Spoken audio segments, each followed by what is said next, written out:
My main concern is we're producing people still, okay, 12, 11-year old.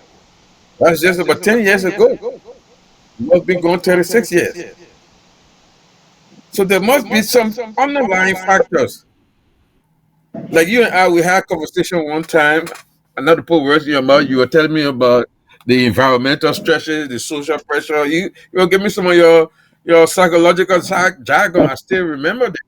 Okay, so I want you to relate that to our situation. Let people understand, because I also can't understand. Yeah, but Isaac and Buster and the Liberian people who are listening to this conversation, or people who are listening to the conversation, period, there are lots of secondary reasons for things to happen.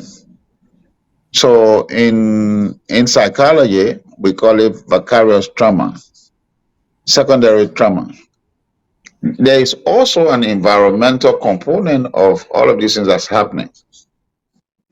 When you and I were growing up in Monrovia, our parents were able, or in Liberia, our parents were able to raise decent children, decent families, and the rest of it.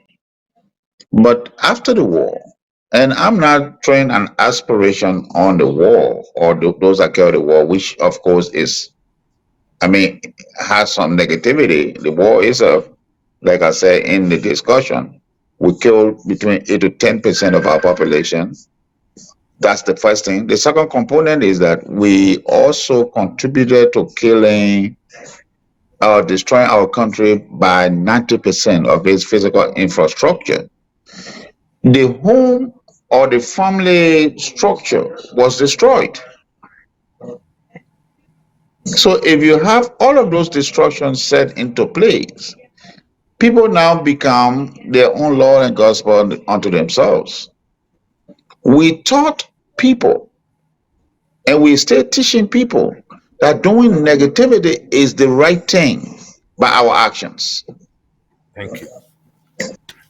So, so until we can reverse things to start looking at things from a meritocracy perspective, automatically you will have a lot of negatives going on. I said when you were in school in the 1970s and the 1980s, your best friends were not people who were in the ghetto. The best friends were people who were, when you were in Monrovia in the school system. Yeah, when you came to be there, your best friends were like me, going to be there. When you went to the university, your best friends were going to the university. So, who are our young people's best friend today? Thank you. Who are their friends today? Thank So, you. society has a way of destroying its precious jewel. And when I work for the most astute Dr. Amos Claudius Sawyer at the Governance Commission, one of the department's work that was done, we call the departments at the Governance Commission mandate areas. The mandate area that was headed by the late Minister of Education, Omer Otelo Gonga, had something they did a research. In that research, it was a four quadrant research. Unlike other countries, where in the succeeding generation was smarter than the preceding generation, Liberia's only research showed that we're in the reverse. So we have to unreverse that reverse so that we can move forward, if that's English. I like that Because English. if you come to this country, for instance, the United States, the kids that are now are smarter than the kids that were 10, 20 years ago in terms of the reality of the things that are happening today. And it's the same way the generation before that generation was smarter than the generation before before the succeeding generation. It's not in Liberia like that. For instance, in that particular research, They started from the generation of the 70s that included Dr. Sawyer, Minister Gonga, Dr. Tape, Dominic Tape now, and the rest of it, and even Mrs. Sirleaf or and the president now, and they use that particular generation. We came to realize that they were more educated academically, they were more educated culturally than the generation that came after them. And it went down the line and went down the line and went down the line. Unfortunately, what's happening to our country right now is that we are creating a condition wherein negativity is the order of the day. As if to say we will stay in the crisis situation. So if environment we are still telling ourselves, Papa, I respect you, but sit down in the mud, literally. What do you expect of us as a country? We will be on a backward, negative trajectory while other people are moving forward. The average Liberian will praise what's happening in Ghana, what's happening in Cote d'Ivoire, what's happening in Nigeria. But those same Liberians will be the one that will say, if you were given a position in public sector and you start to do the right thing, they will say, "What do you think you're doing? So you think you will go to heaven?" The Hmm. same from two sides of the same mouth. We're saying Ghana is progressing because the people love their country.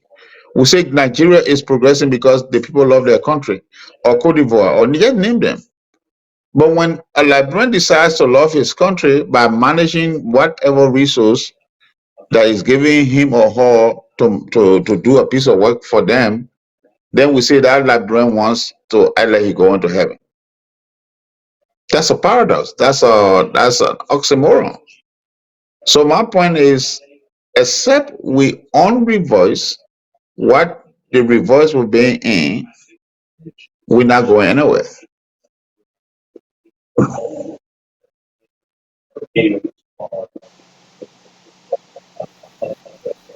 Sure, you are one hundred Where's percent Buster? I correct. just wanted to So add so that thing he was I'm here. in the background. I'm in the background. I'm hearing you guys. You are 100% correct. So whatever you have said on things that if we cannot implement certain things to improve the livelihood or to make things better in Liberia, we will always be on the backward. And you 100% right on that. Um, so my question is, what can we do to minimize or to help prevent some of those mental health crises that we see in Liberia? What can we do to minimize some of the mental health crises? In short, what can we do to unreverse the reverse? Eh? But it's just simple. If people are ill, you got to treat them. We got to treat our people. That's all. Get the quality people, like the qualified people who know what to do to go back in the country or who are in the country already doing the work. Let them do their work. If somebody has, like we say malaria is still prevalent in Liberia. If somebody has malaria, you're not going to give them non-malaria medication Chemotherapy. and expect them to be treated, right? If somebody has malaria, you have to give them malaria medication. You have to give them treatment that will lead to them getting, to get them getting well. When somebody is hungry, you got to give them food. So people who have mental health issues or who are exhibiting some form of mental challenges and other things, they have to be rehabilitated.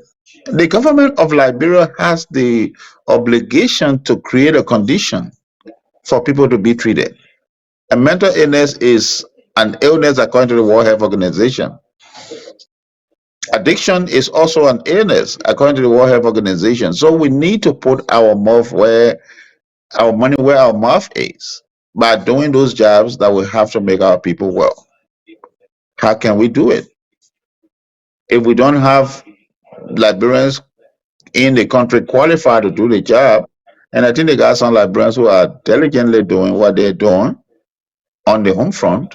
But if we don't have enough Liberians to do the job, we have to, as a country, create a condition, especially for individuals who have put their hands up and say we want to come back home and do the job. We have to recruit them to do the job.